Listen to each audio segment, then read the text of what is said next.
सभी को हमारे आर्याव्रत भक्ति सागर यूट्यूब चैनल में स्वागत है। संकाष्टी चतुर्थी पे हम लोग सुनेंगे चौथ माता की व्रत कथा, जिसको रखने से सभी संकटों का नाश होता है और सुख समृद्धि प्राप्त होती है।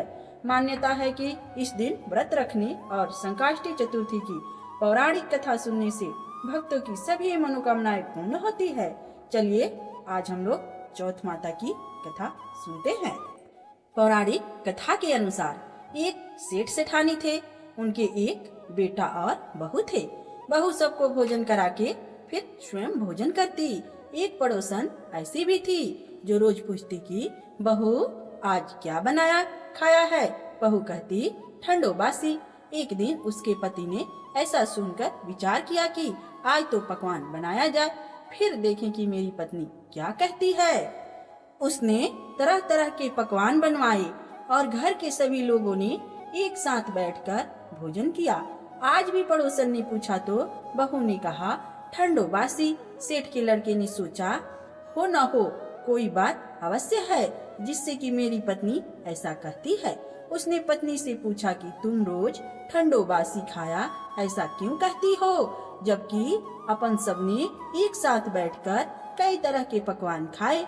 उसकी पत्नी बोली आप जो खा रहे हैं वह बाप बूढ़ों की कमाई है। जिस दिन आप कमा कर लाओगे उस दिन मैं समझूंगी कि ताजा भोजन कर रहे हैं।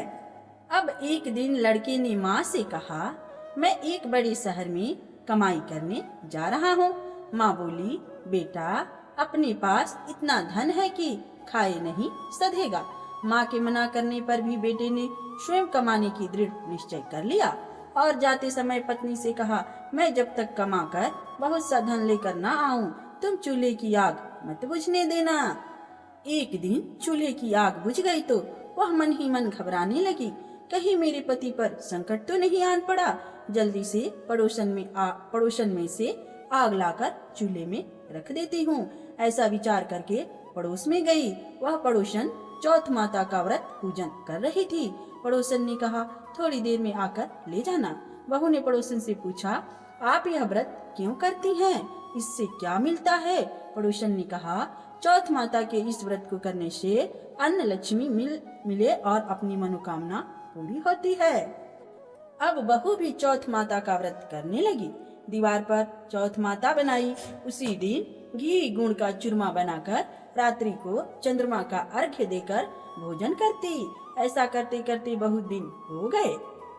चौथ माता ने उस बहू के पति को सपना दिया कि साहूकार का बेटा तू जागे कि सोवे, तेरी पत्नी बहुत याद करती है, घर जाकर उसकी चिंता मिटा तो कल तू दुकान खोलकर बैठ जाना, आज तेरे हिसाब किताब चुकता हो जाएगा। अब तो चौथ माता ने जैसे कहा था वैसे ही हुआ। देखते देखते उसका सारा हिसाब किताब चुकता हो गया। चौथ माता की कृपा से उसने घर जाने की तैयारी की और गाड़ी भर के धन दौलत लेकर चल दिया।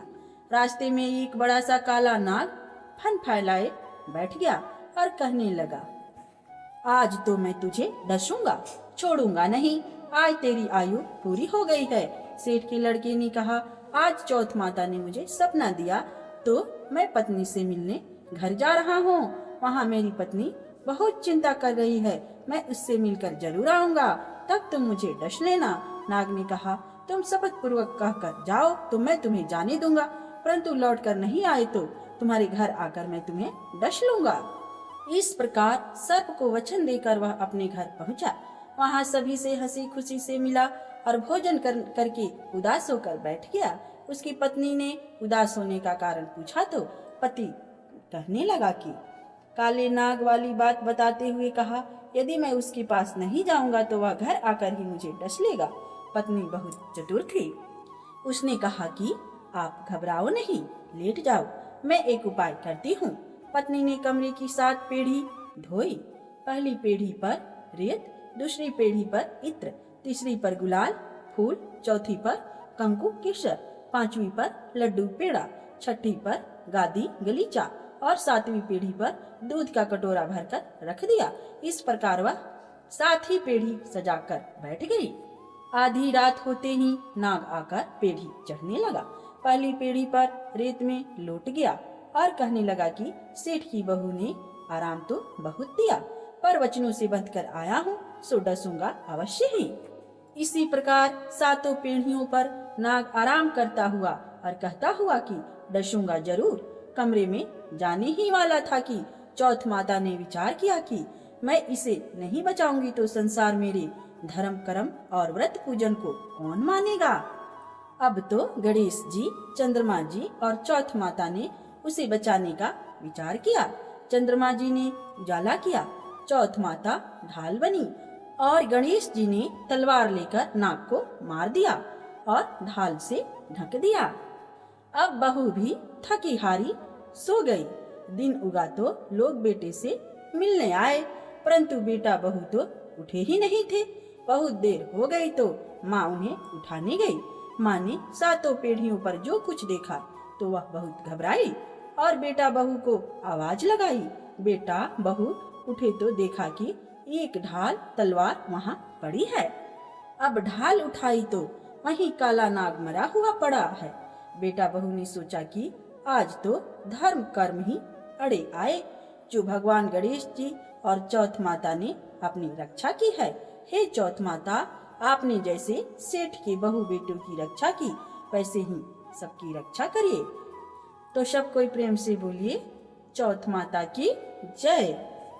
चौथ माता की महिमा और कथा आप लोगों ने सुनी, और अब हम लोग सुनेंगे गणपति जी की पौराणिक कथा, क्योंकि चतुर्थी पे गणपति जी की कथा ना हो ऐसा हो ही नहीं सकता।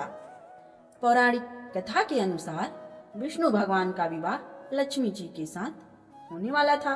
विवाह की तैयारियां होने लगी। सभी देवी देवताओं को निमंत्रण भेजे गए, परंतु गणेश जी को निमंत्रण नहीं दिया गया। कारण जो भी रहा हो, अब भगवान विष्णु की बारात जाने का समय आ गया।